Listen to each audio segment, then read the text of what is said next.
guys? Welcome to Third Point of View Podcast. Today we have the opportunity to sit down with Kyle Greene, the owner and founder of Kyle G's Prime Seafood and Steaks. How's it going, brother? Good, Mark. Good to see you, man. What's up, everybody? Good to see you. How you doing, Kyle? Good, brother. Good to see you. Good to see you. Good to see you. All right, so, this is a beautiful establishment. Thank you. How long you been in business? We just had our 1 year anniversary on September 20th. Really? Yeah, so we're going into our 14th month now, so. Nice. So take us back a little bit. Where, how'd you get into the whole restaurant industry? It's crazy. I started washing dishes when I was 15 at Lefty's over in St. Lucie West Boulevard, or Port St. Lucie Boulevard. Really? Yeah. I started washing dishes there, and I busted my ass, and about 3 or 4 weeks into it, they're like, hey, come cook chicken wings, because if you can wash dishes this good, come cook chicken wings.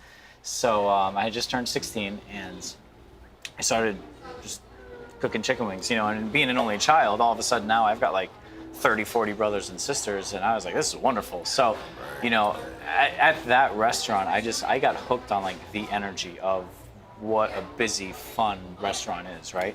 So I worked through restaurants through high school, and then this is kind of where this whole story gets a little weird. It's like a homecoming story. So what happened was my senior year of high school, about halfway through, I really didn't know what I wanted to do. Like I knew I didn't want to go into like a 4-year school. I didn't want to repeat high school again. Sure. Go through all that nonsense. So I'm like, I like working in restaurants. At this point, I was at like Ruby Tuesdays in St. Lucie West. Like I knew the prep room, I knew the whole line. I'm like, oh, I got this in the bag, right?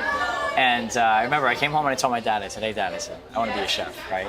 And my dad was pretty successful. He was an engineer, and he owned High Tide Boat Lifts and Manufacturing. Oh, okay. So they were right off Fort Pierce. He was like, what are you, crazy? He's like, you're gonna work nights, weekends, holidays. He's like, you want to be a chef. And like, this was all like when Emerald was like on TV, and like Hell's Kitchen was on like season 1, right? And I'm like, yeah, that looks like fun, right? So he's like, look, go work at a high-end restaurant, and if you like that, then let's figure it out from there. And he's like, no problem, I'll support you. Let's talk about culinary school, and I got your back. And I was like, all right, cool. So I'm like, all right, Dad, I'm 17. Where do I go look for a high-end restaurant? Right, I'm like, I eat a tropical smoothie. I'm like, Yeah. So he says, go to Roddy's. That's where I take all my, customers and my business meetings and stuff like that. So I said, okay. So I came and I applied at Roddy's, and Roddy's was in this building.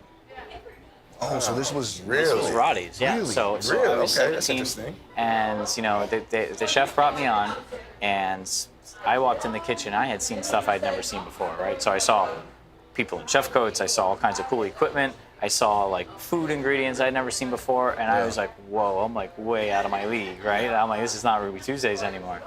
So I started prepping vegetables in the corner next to the steamer and the Alto Sham, and people screaming and yelling and crazy chaos nights. And I'm like sitting there chopping shrimp for brunch, right? I'm like, like in a little cutting board, this big. I'm like, what the hell is going on? Let me just stay in my corner. It's all like hot and sweaty, and I'm like, people are screaming and flying everywhere. So, but then I learned the pantry station. Then Dylan, he's on board this team with me now, but he was the sous chef at the time. He brought me onto the saute station, taught me how to saute, and we were doing all the minute sauces. We were doing, we didn't even have tickets on the saute station. It was like walking in 1 duck, 3 mahi. So, and it was just very fast paced. And here I am, I'm like, cool, I got to set stuff on fire. We're doing flambeing in the pan, and it was a dance, right? And it was awesome. So, I stayed here. I graduated high school at St. Lucie West Centennial, 04, right? 04. And what happened was I went right into culinary school. So I moved down to Jupiter. I was going to culinary school. I was driving up here for work. And Hurricanes Jeanne and Francis closed it. They passed right over. They passed right over here. Yeah. And so the building closed. And it stayed closed for about 9-10 years. The people that owned it never just reopened it. They just didn't want This to. stayed closed for that long? They just never wanted to. And I guess I don't know. There was always all kinds of rumors, but I don't know. It was closed. And then a phenomenal individual came and bought the building and leased it out to a guy named Pietro back in 2012, 2013. It was 2013, beginning of 2013. So from there, I had gone south. And then my father passed away, so I came back locally. So I had opened up the place called the Brick Wall Grill. We had it for about 3.5 years. The recession hit, lost my ass, and then I just went to work at like the big name restaurants, right, and companies to learn what it was they did. Then when Pietro opened, he hired me as his executive chef. So I was like, all right, cool. I get to come back to the place that was closed. It's been closed since it was Roddy's, and I get to be his executive chef. And now I get to kind of run the show how I wanted to. And I was with him for, just under a year. I think it was like 9 months. I didn't enjoy working for him, so I left. And then I went back with the other large name restaurants. It was Darden. So I went back with them. But I always knew, I said, one day there's going to be an opportunity here. Pietro's a little bit older, so maybe maybe he'll retire. Maybe he'll say, hey, you know what, I'm good, or maybe he'll close. I don't know, but I said one day something's going to happen. So I wrote a business plan for it when I moved out to California, when Darden transferred me out there, and I would just get home from work and I work on my business plan, and I had my computer in the garage and it was cold as hell, and I'm in there shivering in a blanket, typing away at my business plan. And I just said one day, and then when I found out that Pietro was closing, I got in touch with the landlords, and I'm like, listen, I would love to have a conversation. So I met them the next day, and boom, they're like, it's yours. They loved what I had done and put together. Yeah. Right. So that's kind of how. So it's like my professional cooking career started here, and now it's really taking off, transcended full circle, which is absolutely, which is amazing. I mean, and in our industry, you don't really get a chance to go back to where you started, and put your name on it and be like, all right, it's mine now, and we're gonna do it the right way, So it's really like, still, it's like 14 months into it, I'm like, I drive in every day and I'm like, this is surreal, what I mean? So in a sense, it does have a lot of sentimental value. Absolutely. I mean, where we're sitting right now is probably where we were setting up Sunday brunch at Roddy's. We'd set up all the tables as a buffet, and I'd be here, sweating my balls off doing omelets and stuff for like 600 people. You know what I mean? Like literally right here. So it's like, it's really cool, and then to be able to kind of, change the restaurant a little bit, and maybe modernize it a little bit for change with the times, and and add your touches, and your taste, and exactly, and it's really cool. And then when those things work, it's really exciting. When they don't work, you're like, I'll try something different. Right. So it's really cool. So all right, so like when you said with Brick Wall, when that didn't work out, what made you still want to do this? It stems back to my father, so I'm gonna go back. So my father, he had his own auto care business. He sold that, and then he got into the boat lift business. And he used to always tell me, persistence, like don't ever stop, you know what I mean? And always be a leader. And so really, when I opened the Brick Wall, I opened it actually with the chef that was here from Roddy's. And about a year into it, we separated. I got him out, and then I took over completely. And things were going well. The recession came. And it whooped my ass. The recession '09, everyone was closing. We were in a quiet town or a quiet spot in Stewart. It wasn't, it was hard. So, and it was discouraging. You know what I mean? And what happened was, before my father passed away, I had this idea of going, after I graduated culinary school, I was going to go to, Miami, Orlando, New York, go to a major metropolitan area and say, all right, how do the large restaurants, how do the hotels do it, how do the big boys do it? Because I want to compete in that field, right? I want to compete in that arena. And so I stayed local after my father passed away, because at this point now it's just my mom and I, right? And they had a great relationship, so we got to be there for each other. So when I lost the Brick Wall, it had been a couple years later. It was December of 2009, and I had literally nothing. You know what I mean? And I said, you know what? I said, I'm gonna go down and do what I wanted to do. Just go work for the major metropolitan area, which at this point it kind of worked out well, because they're a little bit more insulated from the recession per se, just because of the volume of people, the larger corporations, the industry, the infrastructure, right? So I went down to Miami, and I was living in my place in Jupiter, and I got a job at Emerald's as the lead line cook. And it was really cool, because the executive chef there who hired me, he knew another executive chef I worked for, and he's like, are you bullshitting? Do you really know this guy you worked for him? I'm like, yeah, call him. And so he calls him up, and he was like, hey, Roy, he's like, you know Kyle Greene? Roy's like, yeah, hire him. And so he's like, all right, done. He hangs up, and he's like, go tell that line of people to go home. And I got the job. And so I actually drove from Jupiter to South Beach every day for like 3 months before I could save up enough to get a deposit down on a 1-bedroom, not even a studio apartment on the beach that I could walk to work, right? Right. Oh, nice. And then I picked up a second job at Smith & Wollensky as a server. So like I got to cook at Emeril's at night and serve during the day at lunch, and that helped me make enough money to kind of at least, work and survive. But what happened was, when I first moved down there, I mean, the subway right around the corner for me was like lifesaver. I was $5 footlongs, had to last for 2 days. Thank God I worked at restaurants, because I could get a family meal and kind of stretch my $5 footlong. I remember rationing sun chip bags, you know what I mean? I'm like, oh shit, But that's why I went down there, because I knew I could earn that and I could get that experience. Sure. So, and then from there, that brought me into Capital Grill, which that totally changed my mentality, my way of thinking, because I saw how an amazing company and strong leadership really affected an operation, not just at the restaurant level, but in the whole company. Right. And that's where I really got my foundation back. You know what I mean? Where I kind of got the vision and kind of developed a game plan of, all right, how am I gonna do this? Right. And so I think it's through that long-winded answer of your question. I think it was just persistence. I mean, I knew that this field was for me, and this is what I wanted to do. I mean, I had some other ideas, but this is what I know. This is what I'm good at, and you only fail if you quit. And Yes. so I wasn't ready to quit yet, and I just realized I needed to learn more. It's in you. Yeah, It's in you. absolutely. We're seeing that drive. It's in you. Exactly. And you've got to be able to.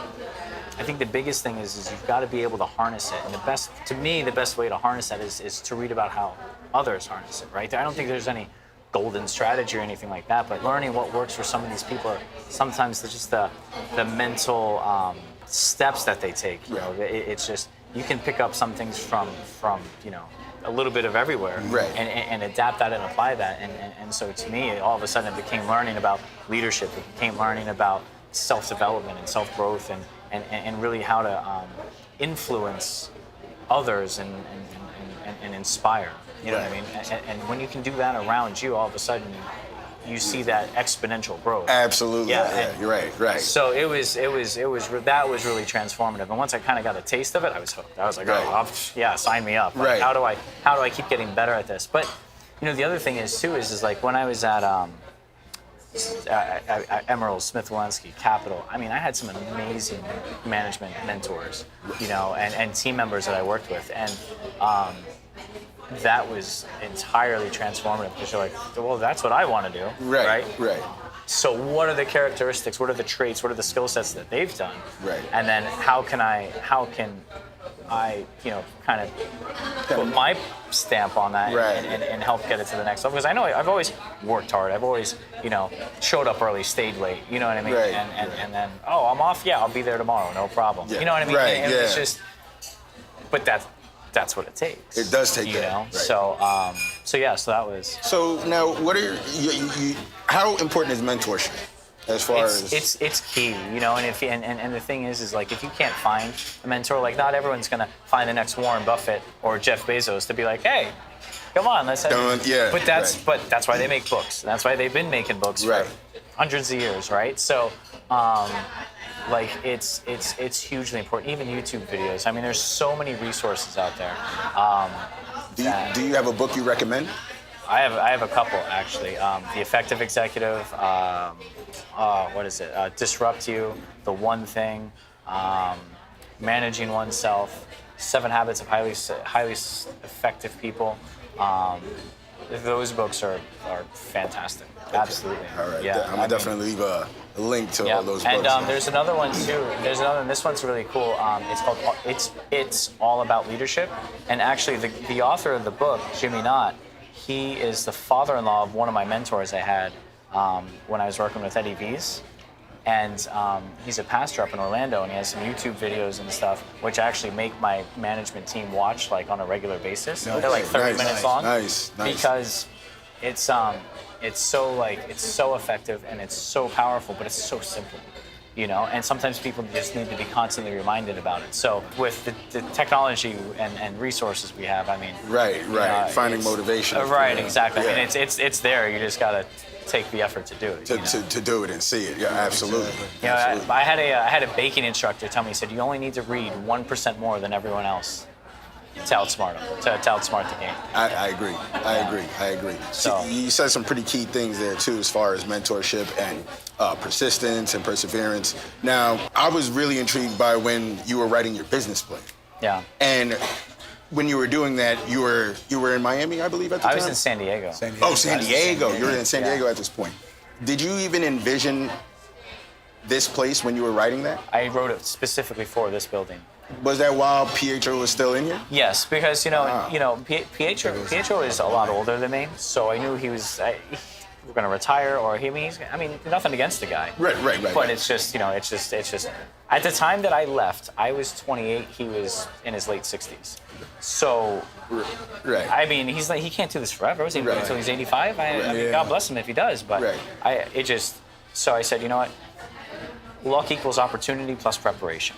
So I said, if I'm prepared, then I just need the opportunity. So I would literally, and it's great because working with Darden, I got to see the mechanics of how it worked. So I learned what I did wrong at the brick wall. I learned what I did right there. And then I kind of just applied all that together. Right. And growing up in the area, knowing the buildings as well as I do, knowing the demographics, the competition, everything like that, you have to try to mess this up. Right. You have to really try hard to mess this up, right? Right. So it's like if you have good food, good value, and smiles, absolutely. right? Yeah, went all the way around. You're not getting this. No, absolutely. So I said, all right. So how do I do that? How does that, what is the restaurant, right? You got to think of the three questions: what, how, and why, right? So it's like, all right, what is the restaurant? All right, the restaurant's a place that people go for good food and good service. Okay, how do you do that? Well, how you do that, you have integrity in your product, you have integrity in your service, you have integrity in your leadership, you keep the place clean, and you give value. And then the most important question is why, right? Like why do I do this? Why do my servers do this? Why do my cooks do this? Why do my bartenders do this? Why do the hosts do it? And everyone has their own answer, right? Some people, hey, you know what? I'm a single mom, I'm supporting my kid, I'm doing this, I got baseball bats and cleats to buy, whatever it is. Some people are like, listen, my rent's paid, my car paid, I just want to go to the bar tonight. Right. Yeah. And some people, we've got team members, we have 120 employees. Some team members are like, hey, I'm in school, I'm going to be a CPA, I'm going to be a doctor, I'm going to be a nurse, I'm going to be a real estate guru, whatever it is, right? So everyone has their own why, but at the end of the day, the what and the how have to be, aligned with everything else. So then it's about, your procedures and following up on those. And, in a restaurant this size, we're almost 400 seats, some things slip through the cracks, and that's why you have to develop that and try to keep everyone on the same page as best as possible. And that's a challenge. That's the challenge, bro. Yeah. So what have you taken away from the other chains, like the Darden? Darden had the biggest impact on me. I don't know if it was Darden as much as it were my mentors or 50-50, because I worked for some great people, and it was procedure, it was standards, but it also too it was how to really lead your people and take care of your people. What does that leader inside the building look like, right?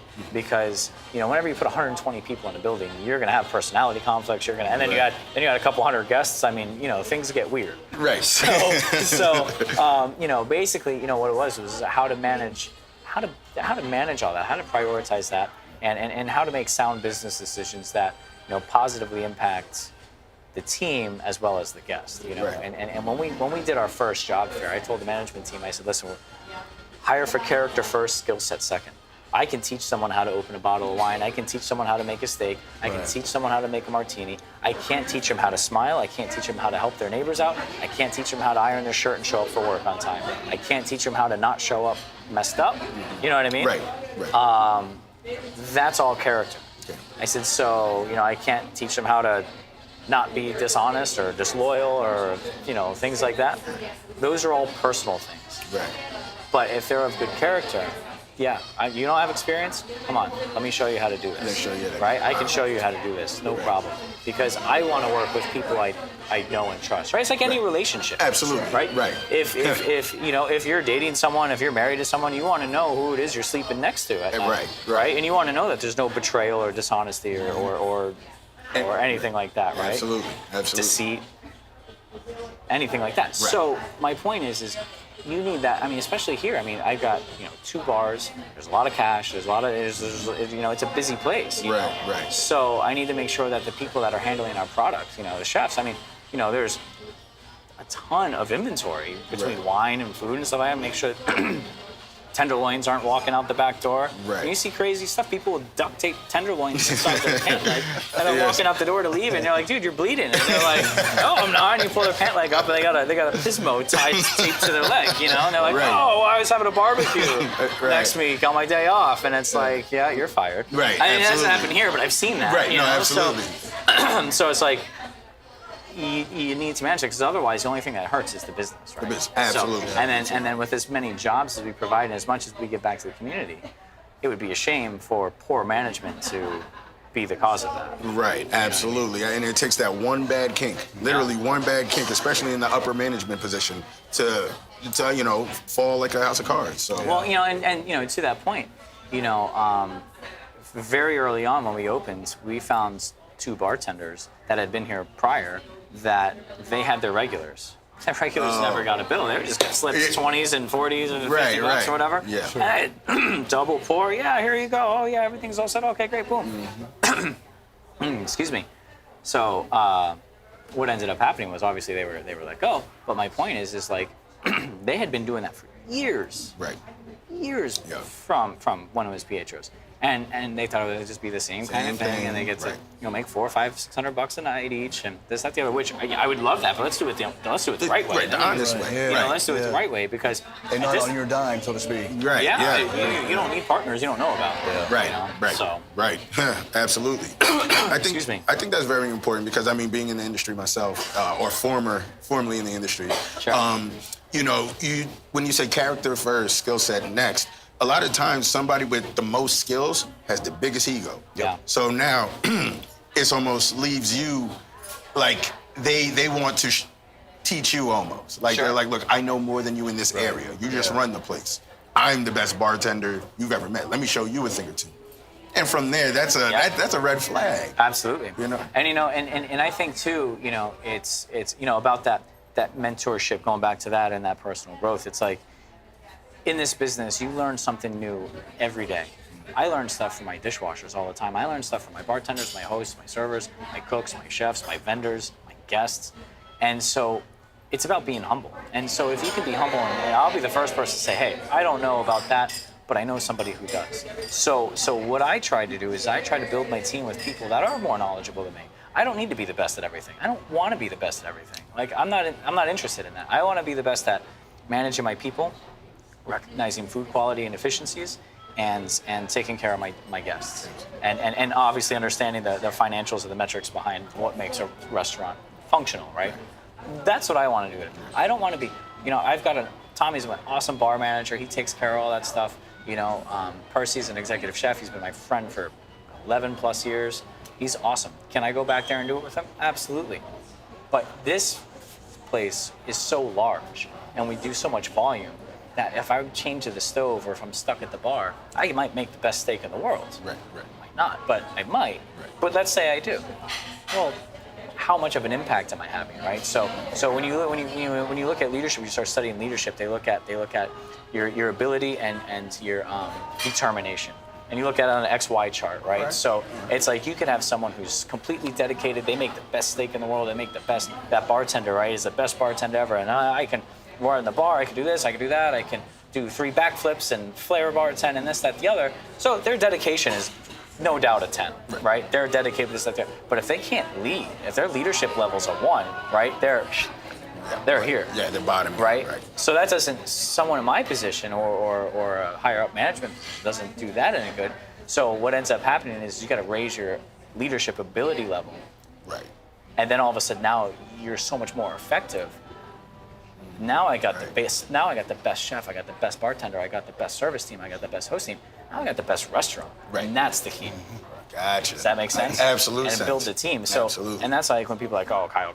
Listen, you can talk about Kyle all you want. It's not me. I'm here facilitating my team. As it's servanthood leadership. I'm here facilitating my team. So yeah, there's other restaurants in competition and good competition. There's some restaurants that aren't so good competition because they don't like me. But that's okay because you're not competing against me. You're competing against my team. And that's what they don't get. Right. You're competing against my team. I'm here helping them. Right. You know what I mean? So it's a force to be reckoned with at that point. Right, exactly. Like our private dining coordinator, Cynthia, she's my cousin. Again, it goes back to that trust level, right? She's my cousin. I've known her forever. I love her to death. She is so much better. I try to do something for a friend of mine, private catering off premise. I totally screw it up. I mix up because I get so sidetracked and so busy. But she does specifically that. She does specifically that, and she's awesome at it, and she takes care of my guests. And we're booked. Dude, we're booked. Our private dining for the next 4 months, going into 5 for like February and stuff, is booked. I mean, pharma parties, financial parties, company parties, to the point to now we're like booking not the private room, and everyone's like, yeah, great, no problem, whatever we can get. And it's like, it's awesome, but it's because of that level of output that we're able to do, because, you know, when I read the book, The One Thing, it's like, focus on one thing today that you're going to do exceptionally well, right? Just focus on one thing. What's one thing you can do to make your business, your personal life better today? Yeah, one to focus on. Right, and then it's that daily incremental growth, right? It's so, you know, if you can get better at whatever it is you're doing, let's say it's you get 1% better every day. Well, in a month, you're 30% better than you were before. Wow, right. And then in 2 months, you're 60%. And it's just like, it's like compound interest, right? Right. And then all of a sudden, you've mastered whatever it is you've done, and now you're able to teach it. And that's amazing. Yeah. I like that. I love that. I love that. That's a great concept, too. I did want to point out that I noticed that there's not any job here that you wouldn't do yourself. Absolutely. No, Like, I've I've been here. I've seen Or that you haven't done yourself. Yeah, right. think Yeah, within you've done it reason. all. I mean, yeah. The only Yeah. thing I haven't done per se is bartending. So I mean, yeah. Do I when they're busy? Do I go back out? Yeah, I'll pour wine. I'll pour beer. I can make you a rum and coke, and you know, I help the guests. You know, can I get you any food or take care of them whatever they're doing? If, you know, if we got right. one bartender, we're getting a hit. Right. You know, but if they start asking for, you know, really weird drinks, I'm like, Mojitos and I do mojitos. I can do. I like making mojitos. Yeah. Okay, all right. But when they start making like all these weird martinis and stuff, I'm like, hey, dude, listen. Yeah. I know you're busy, but I need this. Like, it happened once. It was so funny. I was helping the guest, and like the guy's like, "Oh, I'll have a Miller Lite or something. This easy draft beer." I was like, "Great." And I look at it, and she's like, "I'll have a tequila sunrise martini, super duper triple up," and I'm like, "Hold that thought. Here's your beer." And I asked my bartender, I think it was James. I'm like, "Dude, I need whatever this lady's asking for, because that's beyond my skill set." Yeah, you're right. You know, but at the end of the day, you know, it's it's that genuineness of, hey, you know what? Listen, I'm here to help you, but I don't know how to do that, but give me a minute. We're a little busy, and I'll get it for you. You know? Right, right. And so it's that recognition of, hey, we're working on it. We're And that's the thing. Yeah. So at yeah. least you're willing to get in there and try. Absolutely. Right, The other right. day, You I was know, in there and- cleaning up the men's bathroom. All the you know, it's Sunday fun day here. We do our brunch. Gets pretty busy and animated at times, and so the bathroom needed some attention. I'm in there picking up all like the paper towels and stuff like that. You know. Yeah, I definitely will jump in and do anything. I mean, there's a lot of times where I delegate just because I'm so busy. Right. You know, I can't clean the bathroom every day. Right. But yeah, if I'm there, I'm gonna pick it up and do whatever Right. it is I got to Right. do. Or you know, I've taken tables. You know, the guys in the line are getting slammed. Boom, I'll jump on the line. You know what I Right. mean? It doesn't matter. You know what I mean? It's, Right. Because at the end of the day, it's my name on the door and it's my responsibility. So if I don't set that example, Right. how can I expect anyone else to, you know, take the initiative? Right, Right, and that's right. big, because just like in the military, you wouldn't want your troops doing anything that you wouldn't do yourself. Absolutely. And that's the thing, is that Absolutely. you can't expect them to do something that you're not going to do. Right, 'Cause that, right. that makes them feel like, oh, Are you just gonna just point it off on me? Like, yeah, Exactly. really, You know? really. Exactly. I'll do it. I'll go ahead. I'll scrub a And toilet that's up. how you lose the respect, the buy-in from your team members, you know, Right. from the people, you know, especially if Right. you're in a leadership position, you know, they're gonna be like, oh, well, this guy won't do it, so he's gonna make me do it, you know. Right. This guy, you know what I mean? Right. Like, Right, yeah, right, it right. doesn't, you know. So when you're in the firefight, like, I don't want to clean the toilets anymore. Let him be pinned down over there. Yeah, right. I'm good. I'm trying. Yeah, no, it doesn't. Right. It doesn't work like that. So that makes Awesome. sense. Yeah, absolutely. Definitely. Because at the end of the day, it's all about It's all about the business. Yeah. I mean, how many times do you see restaurants come and go, man? Oh man, it's I a mean, revolving door. business in general, but restaurants, Yeah. I think Yeah, more so it's a very because difficult I think business. a lot of it comes down to me. poor management, poor leadership. Absolutely. Yeah, starts at the top. Yeah, absolutely. To touch on that, it's been proven, I do a lot of like market research of what's going on in the Nice. industry as Nice. a whole nationally. And excuse me, Hot Schedules has proven that, based on their surveys and research they've done, that people don't leave jobs, they leave managers.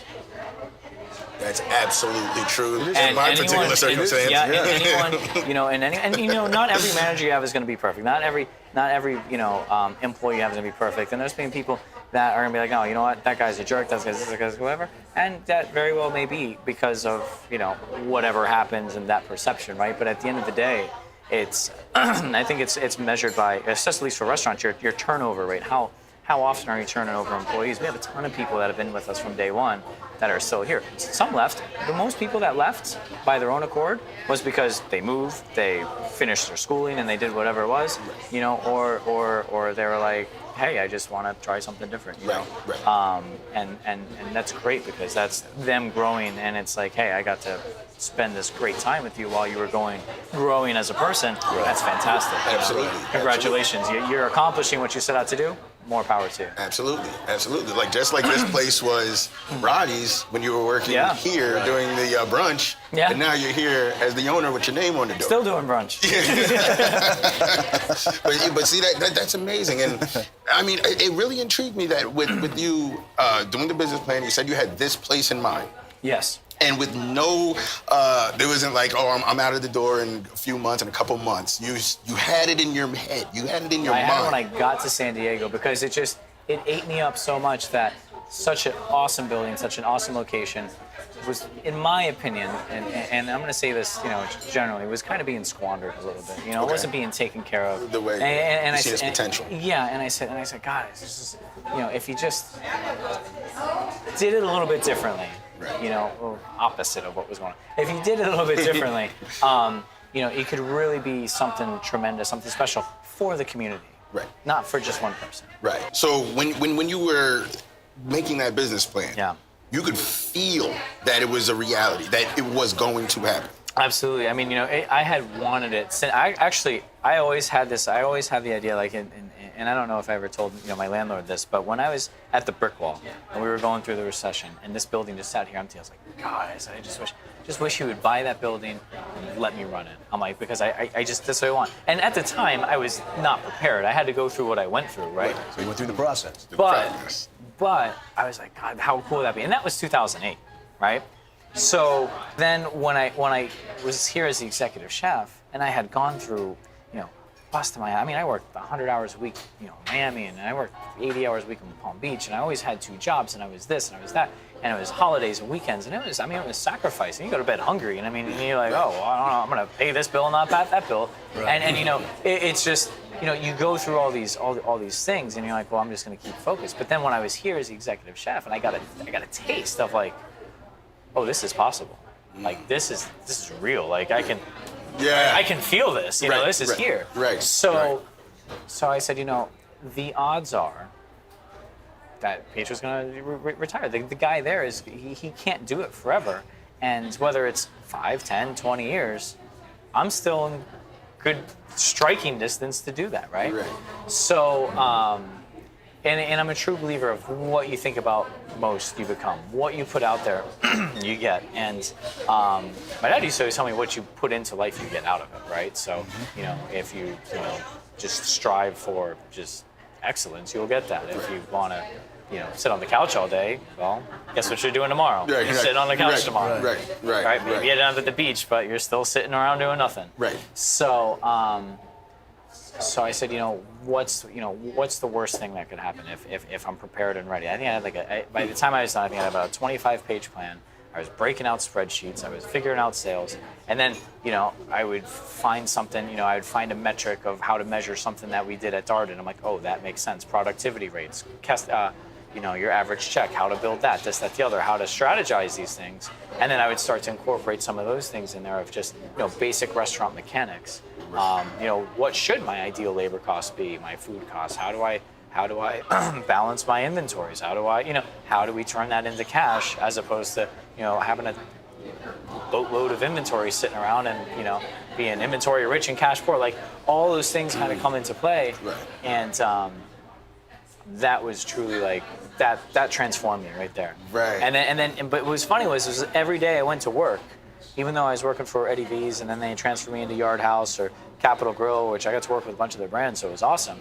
I always went to work as if it was my own. I remember in California, in San Diego, so Eddie V's, I was a sous chef there, then they transferred me into the Yard House and downtown Gaslamp as the executive chef, because that executive chef went to go open the new one in Mission Valley. So it was the 5th Yard House ever opened, and it was big, like 500-seat building right downtown. Right. We were blocks away from the Padres Stadium. Like, it was an awesome area. And so the way it was set up was it was myself, then I had 2 sous chefs. Well, they took one sous chef to the new one because they were anticipating, obviously busy, and they needed people with experience. He had been with the company for 10 years. My other sous chef got placed on a final written warning before I was out of training with Yard House. By the time I got there, he was Pretty much a foot and a half out the door anyway. Yeah. So he ended up having a meltdown. He left, and it was right kind of in our busy time. And I was by myself. I had my line cooks and stuff, sure. Right. But then I was like, okay, well, I've got to train my team. I got to train my team to be able to put orders away properly. I got to be able to train my team to at least, count the produce inventory so I can spend my time on the line training my other cooks as opposed to counting vegetables for an hour and a half, you know? Right. And so what was great is I really got to develop a team there. And I remember in California, your salary is broken down into an hourly rate. So I would work 80, 95 hours a week, but I got a boatload of overtime. And then they have like penalty pay and this, that, the other. I was maxed out my 401k. It was wonderful. But my thing, so my DO called me and he's like, what are you doing? He's like, I'm looking at payroll. He's like, you were there 93 hours last week? And I'm like, yeah, Chris. I'm like, somebody's got to open. I'm like, we had like back to back. We had a private room that held like 150 people. I'm like, I got parties at night, and I'm like, these guys can't do it, man. And I said, so, but I went there and I did it because my name's on it. You know what I mean? And I ultimately wanted to go into the GM, director of operations, and then into like the higher operations, and actually. Right. And he was like, yeah, I get it. He's like, but dude, you're killing me in labor. And I'm like, well, there's no one else here to do it. I said, so I don't know what you want me to tell. Yeah, right. I was like, hire me a sous chef, dude. I don't know. Right. And not that they weren't. I had one in training, but Right. I'm like, so it was funny. But I guess what I'm saying is like it was that level of dedication and persistence and perseverance. I mean, those were long days. You know what I mean? Yeah. Long, hard, hot days. Oh yeah, because it's hard to pull that for some people in 2 weeks. Yeah. So Yeah. when you say you walked in there like it was your own. Yeah. Like this is because you said your name was on it, but basically it was on it from the higher up standpoint. Correct. It was my responsibility. Your responsibility. Yeah. Your name's on the door here, Yep. so your name is really on it. But guess what? That was practice for me. You know what I mean? Yeah. That was practice for me because I said, I know if I could do it for, and a lot of people are like, oh, they're a big company. Who cares? No, but I care because you know what? I had the best labor cost and productivity rate in my sales bracket. I had the best food cost and best turnover, or the best lack of turnover with my team at whatever building I went to. So in like my region, you know what I mean? When they transferred me to Boca, I had the best food costs on the east coast of Florida, or on the east coast of the country. Right. I was developing line cooks into what we called culinary professionals or traveling trainers. And I was developing traveling trainers into sous chefs and executive chefs. And I was kind of really helping grow because the company's growing. So guess what? We need traveling trainers. We need executive chefs. We need sous chefs. So my job at that point really became more about teaching and coaching than it was about, making miso sea bass. Right, You know what I mean? right, And right. that's what people don't get. They're like, you're like going back to, I'm going to make the best drink. I'm going to make the best thing. Well, that's great, but can you teach that guy how to do it? Right. You know? Right. Absolutely. So going into it saying, hey, this is my name's on it. This is my shift. This is my kitchen as the executive chef. It's going to be right. You know what I mean? So when I get to my spot, I'm already conditioned. I don't have to be like, okay, now I'm going to do everything right. Right? What you do in practice, you do in the game. So it's you can't do it hard so that when you have the opportunity to become easy, it's reflex, Right. It's muscle memory. And then everyone's like, well, how does this guy do it? It's just like, at some point you get to a point where it's just, you just go. Just go. You know? Right. And that's when you look at like the steps of the leadership. I forgot. There's a chart. It's 4. It's I don't know what I don't know. But then the next one is I know what I don't know. Then level 3 is I'm getting better, right? And then level 4 is I just go because I know. I know. Yeah. And it's just instinct at that point, and it's conditioning. It takes years to do that, right? Right. It's like, I like look at people in sports like Kobe, Michael Jordan.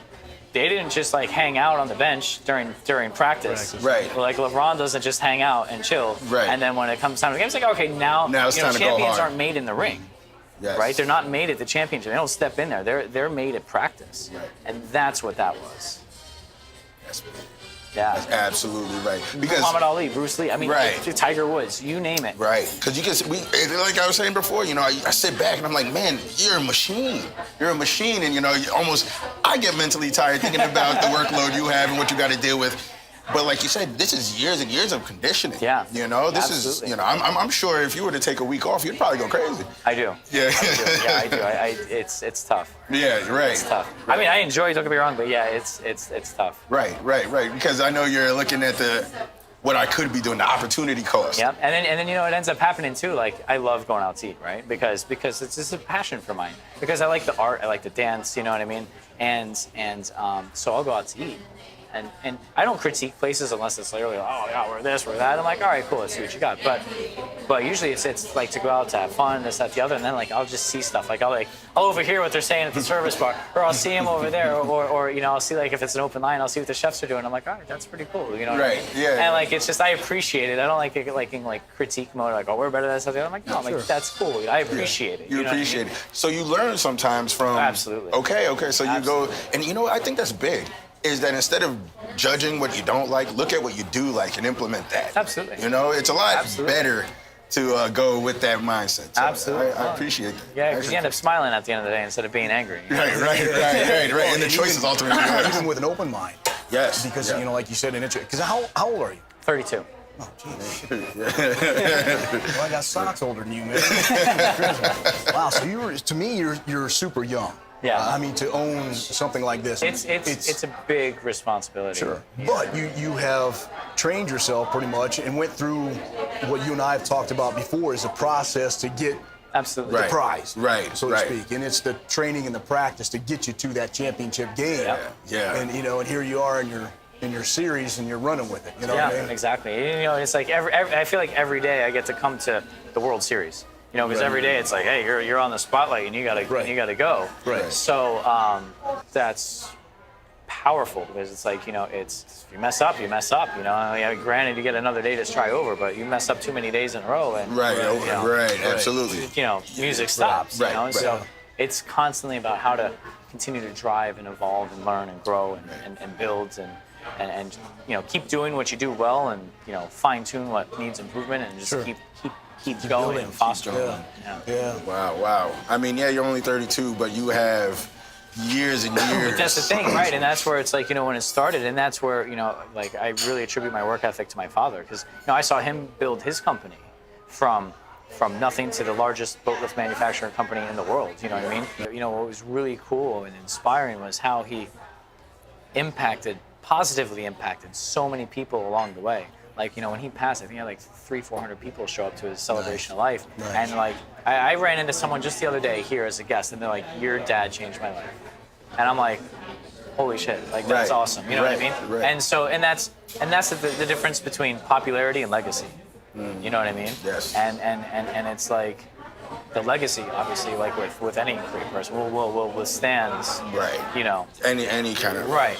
Yeah. So that's kind of something like that I took into account when doing this because it was like I want to help positively impact as many people as possible because if this can be that catalyst and there's 200 happy people around me, now we got 200 people working towards the same goal.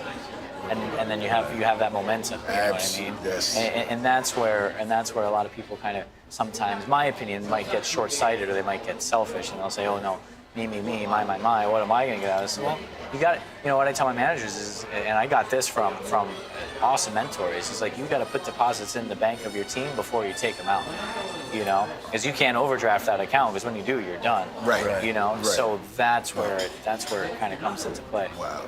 And it's more about legacy, not popularity. Correct. Yeah, that's especially in this microwave society, a lot of people want the popularity. They want the instant gratification. Oh, absolutely. And not willing to put the long years that you put in. No. They want it now, but you see after all those years, and this isn't even that. It's still growing. It's still growing. And what's great is we're really, October was our first full month last year.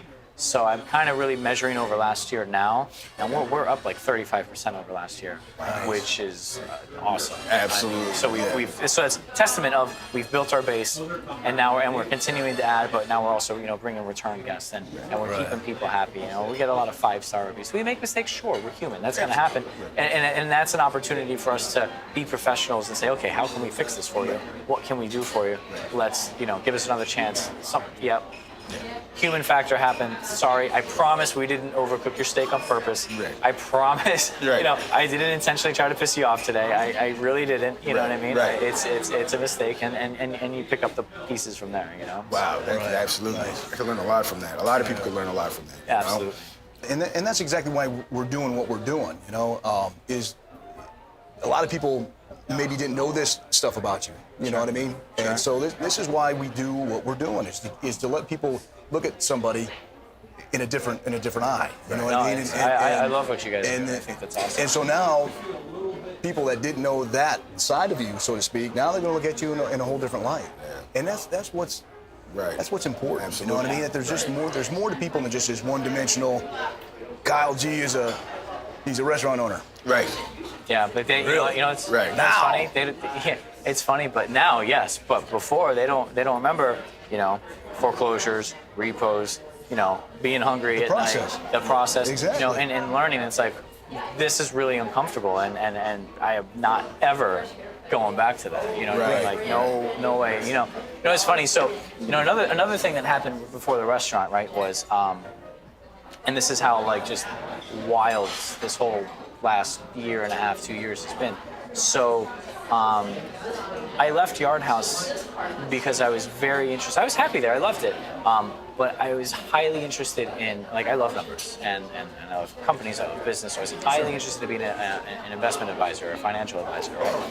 So a really good friend of mine kind of brought me on. I got my life insurance license. I got my Series 6. I was studying for my Series 7. I was doing all this stuff. And, I was working with him for about a year and a half. And what happened was, it's all commission based, and we were doing a lot of life insurance. And basically, I ran out of the funds that I had saved and things that we were working on as I was waiting for some of these cases and things to come on.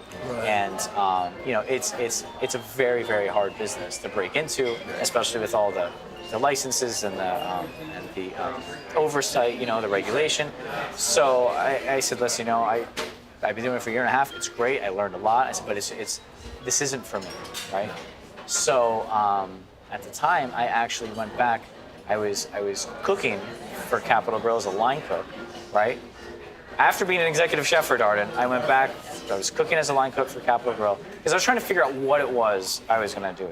Right. And then my other buddy who is an executive chef helped me out and gave me a daytime job over at Bricktops. So here I am working 2 line cook jobs as an executive chef. I just finished all this financial advisor stuff, and I'm working 8 a.m. to 11, 12 at night again, for hourly wage. Right.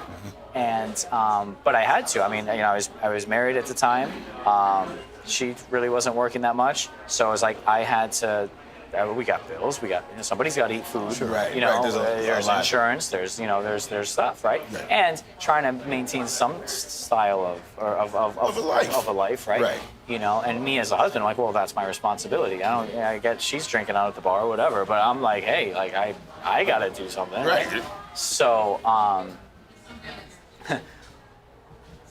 then Dylan, my buddy, texted me and he's like, hey, I hear Pietro's is closing. And I'm like, what? I'm like, I'll call you right back. And so I called and set a meeting for the next day. and I brought my iPad, I brought my business plan printed out, and the iPad had pictures of where I've been, what I've done, Right. this, that, the other. Nice. And Bob was like, great, it's yours, and he got me set up, put into business, and I said, great, I'm gonna get you paid back, and I'm gonna bust ass to do it, and we're gonna get this taken care of, and that's what we did, and it just like that, like that. yeah, and that's the thing where it's like, I think what a lot of people, I think the takeaway from that is you can't always be, well, who's going to give me this or who's going to give me that? Because guess what? My ass was on the line for a large amount of money. Right. That if this went south, I'm like, well, sorry. Right, Like, what do right, No, it doesn't right. work like that. Right, Like, right. I took a huge risk. Right. But because of the process, right? Because of where I've been from, and because of the training and knowing that, hey, listen, I busted my ass for Darden in the front, in the back, in the operations. They would send me to other locations, to kind of help jumpstart them, kind of get them fixed back up. So I'm like, listen, I've seen enough. I don't know what else the rest of the business is going to throw at me, but Right. but I've seen enough now. I'm pretty confident I can. I figure it out. It's time to jump. Yeah. And opportunities don't come around like this. So it's like sometimes it's quality over quantity. And sometimes when it's time to go, you just got to go, put your blinders on. And, the other thing is it's amazing. It's absolutely amazing how many people say, you can't do it, you won't do it. We were supposed to be closed by last season. Even family and loved ones, oh, that'll never happen. You can't do that, blah, blah, blah, blah, blah, right? And it's like people just want to throw rocks all day long. You just want to throw rocks, because it's like they're upset that they're sitting on the couch eating Cheetos. Right. Not making a move. Eating Cheetos, Not- yeah. And Yeah. it's like, listen, what have you been doing the last 5 years? Right. Right? What have you Right. been doing the last 10 years? All right, well, I'm blinders. And you got to stay focused on that ultimate goal, you know what I mean? And for me, my ultimate goal is not just this restaurant. I want to grow beyond this building. And now that we've had our year, we've worked our kinks out, we know what to expect. Now we're like, like all the furniture you see here. I had to buy all the new chairs and stuff because we didn't start with that. We've spent so much money in repairs and maintenance in this building, cleaning it up, fixing it up, even over the last year, that now, moving forward, we're not going to have that. So we're going to be in a very good position this second year to really be able to develop the capital to start to fuel some growth and some other things, because I do want to do the multi-restaurant concept. I do want to do, kind of build a couple locations and have a restaurant empire. Right. And so, it's amazing. You got to go like this. Yeah. You stiff arm people, and you just got to keep going because if you stop and listen to that shit for a second, music, you're done. Right. You're done. Absolutely. And you got to be very sound and grounded as an individual because it doesn't stop. And that's why I read books, because I want to listen to people that did do it, not the people that didn't do it saying it can't be done. Yeah. Yeah, Absolutely. and so then you can just go. Yeah. Flat back on them, be like, It's like, all right, that's just absolutely. So it's just like that's so there's also that drive now, but I've it wasn't there before until most recently, and it's like, all right, now I see like what's going on. So now let's just keep it pushing. Let's keep it pushing. Let's keep it pushing. Yeah. Absolutely. Yeah, at this point. Absolutely. I mean, it's amazing because that seems to be, unfortunately, a common thing, is that your close ones and your loved ones would be the ones to almost kind of be the anchor to hold you back, or the crab in the bucket. And you get more support from strangers. Yeah. And, sometimes, too, I think, sometimes you have to be understanding of it, but at some point it doesn't, you got to stop. But they too themselves might be scared of the risk or the growth or what happens from that. Absolutely. Which I understand that, but it's like, listen, that's fine, but don't tell me I can't do it. Right. I've done enough research. That's the last thing. I'm the one that's been doing it for years. Absolutely. So. Right. It's almost like all my work was in vain. Is that what it is? It's done all day, every day around the world. So why can't I do it? Absolutely. And that's the thing. So it's just. But again, it comes down to the reading, the development, to show up early, to stay late, do whatever it takes. Because again, it's not about money. It's about the freedom.